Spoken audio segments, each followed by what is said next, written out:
मेरे बहुत प्यारे साथियों, नमस्कार। बहुत स्वागत है आप सभी का मेहरा क्लासेस। जैसे कि आप जानते हो, हम एमपी टेट एग्ज़ाम के बारे में बात करने वाले हैं इस वीडियो में। एमपी टेट यानी कि आप जानते हो शिक्षक पात्रता परीक्षा, जो कि हमारा मध्य प्रदेश कर्मचारी मंडल के द्वारा ली जाती है, यानी कि ईएसबी यानी कि employment selection board Madhya Pradesh के द्वारा ये एग्ज़ाम लिया जाता है। एमपीटेट एग्जाम मुख्यतः होता है टीचर एलिजिबिलिटी टेस्ट यानी कि शिक्षक पात्रता परीक्षा। अगर आप वर्ग एक में शिक्षक बनना चाहते हैं स्कूलों में, उसके लिए आपको इस पात्रता परीक्षा को पास करना अनिवार्य होता है। उसके लिए आपको इस एग्जाम को निकालना जरूरी होता है। लगभग दिसंबर में आपका ये एग्जाम होने वाला है, जिसके लिए पॉलिटिकल साइंस विषय के लिए मेहरा क्लासेस एंड मैं प्रोफेसर गौरव सोनी आपके लिए लेकर आए हैं MP TET complete foundation course for political science only. इसके अलावा भी बहुत सारे विषय के अलग अलग कोर्स हैं जो मेहरा क्लासेस पे उपलब्ध है, आप जाकर देख लीजिएगा। इस वीडियो में मुख्यतः हम बात करेंगे इस कोर्स के बारे में और आपका जो सिलेबस होने वाला है पॉलिटिकल साइंस का एमपी टेट एग्जाम के लिए, उसके बारे में। आप इस कोर्स को ज्वाइन कर सकते हो और हमारे साथ तैयारी कर सकते हो एमपी टेट एग्जाम के लिए, जिसमें मैं प्रोफेसर गौरव सोनी आपकी पूरी तैयारी कराऊंगा। आप इस कोर्स को ज्वाइन करते हो तो केवल ना आपकी विषय पर बहुत अच्छी पकड़ बनेगी, बल्कि जो एक विषय की भाषा होनी चाहिए, यानी कि जो राजनीति के शब्द होते हैं, जो शब्दावली होती है, जो इंटरडिसिप्लिनरी अप्रोच है एक शिक्षक बनने के लिए, एक विषय पर आपकी जो बहुत अच्छी पकड़ होनी चाहिए, वो इस कोर्स के माध्यम से आपकी पकड़ इस विषय पर बन पाएगी।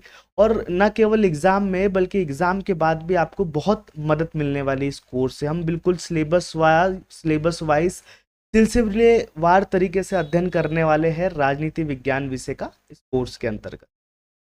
और इस कोर्स को आप ज्वाइन करते हो तो मुझे पूरा विश्वास है आपकी सफलता के लिए। आप मेरे साथ आइए, मेरे साथ स्टडी करिए।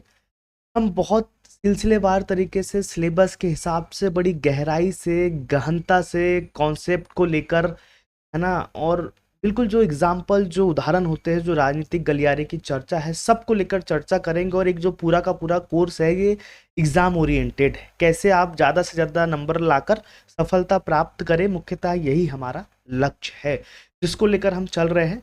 इसी के साथ साथ और देखिए इस कोर्स में आपको क्या मिलने वाला है, क्या क्या चीज़ें आप यहाँ से पाने वाले इस कोर्स में, है ना। तो आपको मिलने वाली है लाइव क्लासेस। जी हाँ, यानी कि बिल्कुल लाइव क्लास आपकी लगेगी, है ना। डे के हिसाब से जो भी हमारा स्केड्यूल होगा, लाइव क्लासेस आपको उपलब्ध कराई जाएगी। रिकॉर्डेड लेक्चर्स आपके लिए उपलब्ध होंगे, है ना, बिल्कुल 24/7 रिकॉर्डेड क्लास आप अपनी सुविधा के हिसाब से कहीं से भी कभी भी सुन सकते हैं। डाउट सेशन आपके लिए जाएंगे, आप डायरेक्ट हमारे व्हाट्सएप ग्रुप में हमसे कनेक्ट होंगे, है ना। डायरेक्ट पर्सनल गाइडेंस और डाउट सेशन आपके रखे जाएंगे।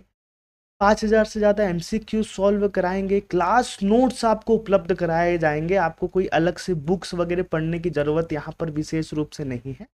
नोट्स आपको उपलब्ध कराए जाएंगे। PYQs जिनका बहुत बड़ा रोल होता है किसी एग्जाम को निकालने में, प्रीवियस ईयर क्वेश्चन पेपर हम आपको सॉल्व कराएंगे। देखिए, किसी भी एग्जाम को निकालने का मुख्य जो मंत्र है या की है, वो होता है आपका सिलेबस, है ना। बिल्कुल आप सिलेबस पर स्टिक रही।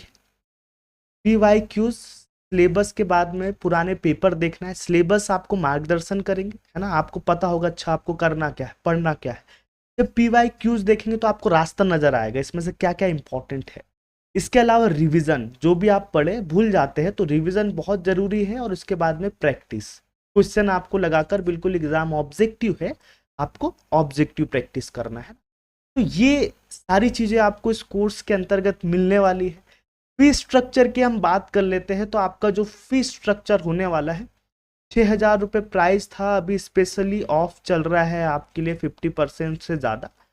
तो केवल आप 2,500 रुपये में, है ना, ये 2,500 रुपये है, केवल 2,500 रुपये में इस कोर्स को ज्वाइन कर सकते हो और अपनी जो सफलता है उसको बहुत अच्छी तरीके से सुनिश्चित कर सकते हो ना। और मुझे पूरा विश्वास है कि अगर आप मुझ पे विश्वास करते हो, अपने आप पे विश्वास करते हो, शुरू में कोई भी रास्ता थोड़ा सा मुश्किल होता है, पर अगर आप हमारे साथ चले तो हमारी सफलता, आपकी सफलता मुझे लगता है बिल्कुल निश्चित है ना। जैसे एक कोट बहुत अच्छा मैं आपके लिए यहाँ पर लाया हूँ, you can if you think you can. आप कर सकते हो, अगर आप सोच सकते हो तो आप कर सकते हो। एग्जाम बहुत बड़ा नहीं है, शुरू में हमें बहुत कठिन सा लगता है, पर जब आप आएंगे, एक टीचर बनने का सपना लेकर जब सामने आएंगे, एक शिक्षक बनने की योग्यता अगर आप रख रहे हैं, बीएड आप कर चुके हैं, मास्टर्स हो चुका है आपका बकायदा, तो आप टीचर बनना चाहते हैं, तो बस इम्तिहान आपको देने हैं और के बाद में आपकी मंजिल आपको जरूर मिल जाएगी। तो ये कुछ कोर्स के बारे में बेसिक जानकारी थी। चलिए, आप विश्वास करके मैं आपको कह रहा हूँ, आप कोर्स ज्वाइन करिए, हम बहुत अच्छी तैयारी करेंगे, बहुत अच्छी प्रैक्टिस करेंगे और निश्चित रूप से आप सफलता प्राप्त करने वाले इस कोर्स में। अब बिना देरी किए हुए हम यहाँ पर देख लेते हैं आपका जो इस विषय को लेकर सिलेबस होने वाला है वो क्या है, उसको भी हम देख लेते हैं जल्दी से। सिलेबस पे बात करने से पहले हम थोड़ी सी बात कर लेते हैं आपके एग्ज़ाम प्लान को लेकर, है ना। जो एमपी टेट का एग्ज़ाम होने वाला है, जैसा कि आप जानते हैं, एमपी टेट के एग्ज़ाम में 2 पेपर होते हैं मुख्य। कितने पेपर होते हैं? 2 पेपर। एक होता है पहला पेपर, जिसमें कुछ 30 प्रश्न होते हैं ना, जो सामान्य हिंदी, सामान्य अंग्रेजी और करेंट अफेयर, रीजनिंग और मैथ से लेकर होते हैं। इसके अलावा जो शिक्षा शास्त्र होता है उसमें भी कुछ भाग इसका शामिल होता है। तो इनमें से कुल 30 प्रश्न पूछे जाते हैं, ये आपको तैयार करना है। इसके अलावा मुख्यतः आपका होता है पेपर 2 यानी कि ब भाग, जिसमें बहुत सारे सब्जेक्ट होते हैं जिसका अध्ययन आपको करना होता है। तो इन्हीं बहुत सारे सब्जेक्ट में से आपका हम जिस विषय के लिए तैयारी कर रहे हैं, आप जानते हो वो सब्जेक्ट कौन सा है। तो वो जो सब्जेक्ट है वो हमारा सब्जेक्ट है राजनीति विज्ञान। कोड 13 है इसका। ये होता है दूसरा पेपर आपका 120 अंक के लिए, यानी कि राजनीति विज्ञान का जो आपका पेपर है वो होने वाला है 120 नंबर का। इस हिसाब से हमको तैयारी करनी है। तो देख लेते हैं चलो आगे बढ़कर कि क्या सिलेबस आपको इस एग्ज़ाम में दिया गया है। तो बिना देरी किए हम सीधा सिलेबस पर आते हैं। थोड़ा सा सिलेबस को सरलीकरण में आपके लिए कर देता हूँ, है ना। थोड़ा सा यहाँ पर आप सिलेबस को समझ लीजिए, के बाद में फिर हम धीरे धीरे हमारा कोर्स स्टार्ट करेंगे। एक तरफ से सिलेबस को पकड़ेंगे और उसको पूरा करेंगे। तो चलिए, तो हम आते हैं पॉलिटिकल साइंस के साइंस विषय का जो हमारा सिलेबस है उसके कोड नंबर 13 था हमारा। ये आप देख सकते हैं ट्रॉफी, और ये हमारा राजनीति विज्ञान देख पा रहे हैं। अब देखो जो सिलेबस है, हमारा सिलेबस यहाँ बिल्कुल बिंदुवार तरीके से दिया गया है। एक एक करके हम डिकोड करते हैं आपके सिलेबस को कि क्या मायने आपके सिलेबस के हैं, कैसे हमको पढ़ना है, क्या क्या चीज़ें सिलेबस के अंतर्गत हमें पढ़ना है। इन सबको यहाँ पर हम जल्दी से देख लेते हैं। देखो, तो लगभग 15 बिंदुओं के अंतर्गत आपके सिलेबस को सिलसिलेवार तरीके से यहाँ दिया गया है। 15 है ना, बिल्कुल 15 बिंदुओं में आपका पूरा सिलेबस दिया है राजनीति विज्ञान का। जिसमें जो बिंदु नंबर 1 है यानी कि पॉइंट 1, इसमें पूछा गया है कि राजनीति विज्ञान की परिभाषा, प्रकृति यानी कि नेचर, एरिया, है ना। इसके अलावा जो हमारे राजनीतिक सिद्धांत है, स्पेशली परंपरावादी व आधुनिक राजनीतिक सिद्धांत आपसे पूछे गए। और जो राजनीति विषय है इसके अन्य विषय से जो संबंध है उसको भी इसके अंतर्गत यहाँ पर पूछा गया है। बहुत अच्छा और सरल है आपका पहला बिंदु जो है ना, बेसिक राजनीति विज्ञान से संबंधित है कि भैया राजनीति होता क्या है, कि क्या क्या आप अध्ययन करते हो, राजनीति का नेचर यानी कि व्यवहार कैसा करता है, क्या क्या एरिया हम राजनीति में शामिल करते हैं, क्या सिद्धांत आरंभ से राजनीति के रहे हैं, इसके अन्य विषय से क्या संबंध है, जैसे इकोनॉमिक्स के साथ क्या संबंध है, समाजशास्त्र या इतिहास या जो अन्य विषय है उसके साथ इसके क्या संबंध है, इसका आपको अध्ययन करना है पहले बिंदु। इसके बाद जो दूसरा बिंदु है इसमें शामिल किया गया है शक्ति एवं अधिकार। इसके अंतर्गत आप पढ़ेंगे राज्य की उत्पत्ति कैसे हुई है, यानी कि राज्य जो राजनीति का केंद्र है वो कैसे बना है। इसके अलावा जो साम्राज्यवाद है, मतलब कि जब आप राज्य का विस्तार करते हैं तो इसको कहा जाता है साम्राज्यवाद, ये कैसे हुआ है ना। इसकी बहुलवाद एक विचारधारा होती है हमारे राजनीति विज्ञान में। मैं आपको बहुत अच्छे से पढ़ाऊंगा, समझाऊंगा, बिल्कुल इस तरीके से कॉन्सेप्चुअल तरीके से कि आप एक्सपर्ट हो जाएंगे राजनीति के, है ना। आपको याद नहीं रखनी पड़ेगी चीजें आपके अंदर से आएगी, इतनी अच्छी आपकी अंडरस्टैंडिंग बन जाएगी राजनीति को लेकर।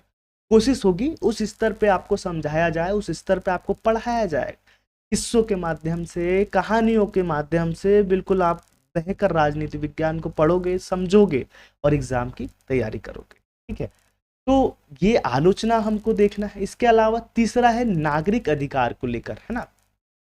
नागरिक अधिकार आप जानते हैं, जैसे जो मूल अधिकार हमारे संविधान में मेंशन किए गए वो देखना है। राज्य के जो कर्तव्य है, जो ड्यूटीज है, जो हमारे मूल संविधान का हिस्सा नहीं था, आप जानते हैं इसको बाद में शामिल किया गया, यानी जैन सिंह समिति की सिफारिश पर, इनको हम देखेंगे। राज्य के नीति निर्देशक तत्व बहुत इंपॉर्टेंट है, आप जानते हैं, इनका हम अध्ययन करेंगे, है ना। मानव अधिकार की हम बात करेंगे। इसके अलावा जो आपकी कॉन्सेप्ट है, जो थ्योरीज है, जैसे अधिकार, स्वतंत्रता, समानता और न्याय, ये आपको भाग 3 में पढ़ना है, ठीक है। इसके अलावा प्रजातंत्र को लेकर चौथा बिंदु दिया है कि प्रजातंत्र का अर्थ क्या होता है ना। रिप्रेजेंटेटिव यानी कि जो प्रतिनिधित्व होता है, इसके सिद्धांत क्या होता है, विकास, कल्याणकारी राज्य, व्यवस्थापिका, कार्यपालिका, न्यायपालिका, इनको आपको पढ़ना है। और शक्ति पृथक्करण के क्या सिद्धांत होते हैं, इनका भी आपको इसमें अध्ययन करना, ठीक है, यहाँ तक के। इसके बाद फिर पांचवा बिंदु, इसको आप पॉलिटी या संविधान से संबंधित कहते हैं। तो संविधान बताना है, इसका क्या अर्थ है, इसके सोर्स क्या है, प्रकार क्या है, शासन प्रणालियाँ कौन सी है ना। संसदीय शासन प्रणाली, अध्यक्षीय शासन प्रणाली, ठीक है। ये देखिए, इनका हमको अध्ययन करना है। एकात्मक शासन क्या होता है, संघीय शासन क्या होता है, और भारत का शासन, इन दोनों में से क्या है, ये जानेंगे हम। दलीय पद्धति जो भारत में है, इसके अलावा दबाव समूह क्या होते हैं, इसका भी हमको अध्ययन इसके अंतर्गत करना है। भारतीय राष्ट्रीय आंदोलन का संक्षिप्त इतिहास हमको बताना है। निर्वाचन आयोग के बारे में हमको यहाँ पर जानकारी प्राप्त करना है। इसके अलावा ये भी पॉलिटी के अंतर्गत आता है। संघीय व्यवस्था हमको देखना है ना। राष्ट्रपति, संसद, कैबिनेट, प्रधानमंत्री और सुप्रीम कोर्ट के बारे में यहाँ पर हमको जानना है। इसके अलावा राज्य शासन आपके 9वें बिंदु में दिया गया है कि राज्यपाल, विधान परिषद, मुख्यमंत्री और केंद्र और राज्य संबंध हम राज्य शासन के अंतर्गत पढ़ेंगे, जिसको हम स्टेट पॉलिटी कहते हैं, ठीक है, यहाँ तक के। इसके अलावा राष्ट्रीय एवं क्षेत्रीय राजनीतिक दल क्या होते हैं, इनके मुद्दे, जाति, धर्म, भाषा, क्षेत्रीयता और गरीबी के आधार पर राजनीति कैसे काम करती है, इनका राजनीति में क्या रोल है, ये हम देखेंगे। इसके अलावा फिर आता है आपका थिंकर्स। सबसे पहले इंडियन थिंकर में हम देखेंगे कौटिल्य, राजा राम मोहन राय, दयानंद सरस्वती, महात्मा गांधी, B.R. अम्बेडकर, तिलक, इतने हमारे इंडियन थिंकर हैं जो हमको पढ़ना है, जिसमें ये प्राचीन से लेकर मॉडर्न से लेकर समाजवादी, है ना, सभी थिंकर का कॉम्बिनेशन हो जाता है, ठीक है। पाश्चात्य राजनीतिक विचारकों में हमको पढ़ना है सुकरात को, है ना, प्लेटो को, अरस्तु को, रूसो को और मैकियावेली को, ठीक। इसके बाद में हम आते हैं विचारधाराओं पर। तो विचारधाराओं में हमको समझना है कि उदारवाद क्या होता है, समाजवाद क्या होता है, मार्क्सवाद क्या होता है और इस गांधीवाद क्या होता है, इनका हम अध्ययन करेंगे, ठीक है, यहाँ तक के। फिर हम आगे बढ़ते हैं। अब थोड़ा सा सिलेबस जो है हमारा वो बढ़ रहा है इंटरनेशनल पॉलिटिक्स, यानी कि इंटरनेशनल, अंतरराष्ट्रीय राजनीति की ओर, है ना। तो सबसे पहले ब्रिटेन, अमेरिका और स्विट्जरलैंड की जो शासन प्रणाली है, इनको पढ़ना है आपको, है ना। अमेरिका और स्विट्जरलैंड का संविधान है, इनका तुलनात्मक अध्ययन करना है। तो ये होगी आपकी तुलनात्मक राजनीति, ठीक है। नीचे चलते हैं, यहाँ पर अब हम पढ़ रहे हैं वही हमारी अंतरराष्ट्रीय संबंध और विदेश नीति का ये पोर्शन है ना। तो विश्व राजनीति में ये देखना है भारत की क्या स्थिति है, भारत के अन्य राष्ट्रों से क्या संबंध है, ठीक है। भारत की विदेश नीति के क्या सिद्धांत है, उद्देश्य क्या है, तत्व क्या है और कमी क्या है भारतीय विदेश नीति की, या आप कहते हैं सीमाएं क्या है, इसका हम अध्ययन करेंगे।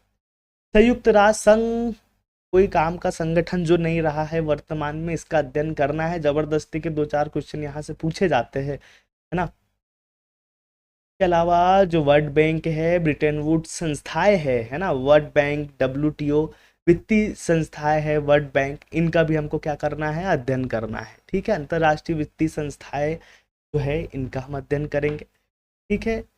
इसके अलावा भारत संयुक्त राष्ट्र संघ के संबंध देखेंगे। हमारे पड़ोसी संगठन यानी कि सार्क, आसियान, यूरोपीय संगठन, वेरी इंपॉर्टेंट, इनका बहुत अच्छे से मैं आपको अध्ययन कराऊंगा ना। फिर अंत में आता है वैश्वीकरण, जो बहुत अनिवार्य चीज है, जिन्होंने दुनिया में पूरा बदलाव लाकर रख दिया है ना। एक नया चमत्कार हमें दिखाई पड़ रहा है वैश्वीकरण के कारण, इसका हम अध्ययन करेंगे। फिर निशस्त्रीकरण, थोड़ा सा जान लेंगे, फिर जो शस्त्र की होड़ मची हुई थी दुनिया में, इसको खत्म करने के लिए हमने क्या प्रयास करे, निशस्त्रीकरण, डिटेन क्या होता है, या छतरी वतरी इनको कहा जाता है, इन सब का हम अध्ययन करेंगे यहाँ तक, ठीक है।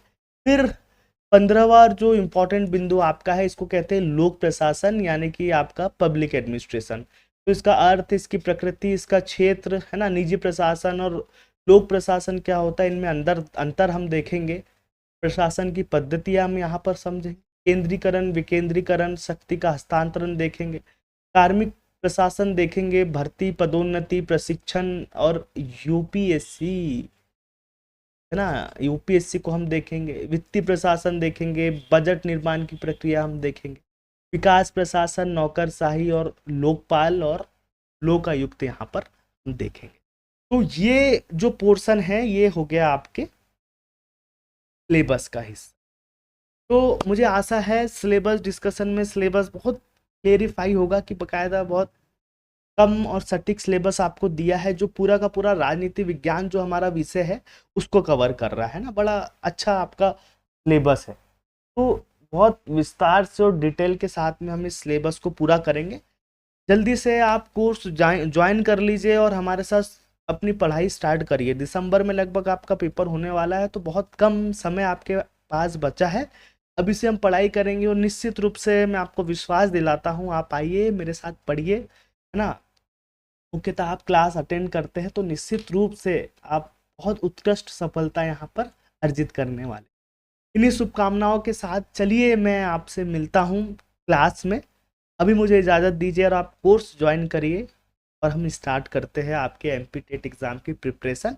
इसी के साथ मेरे प्यारे साथियों, आप सभी को मेरा बहुत प्यार भरा नमस्कार। जय हिंद।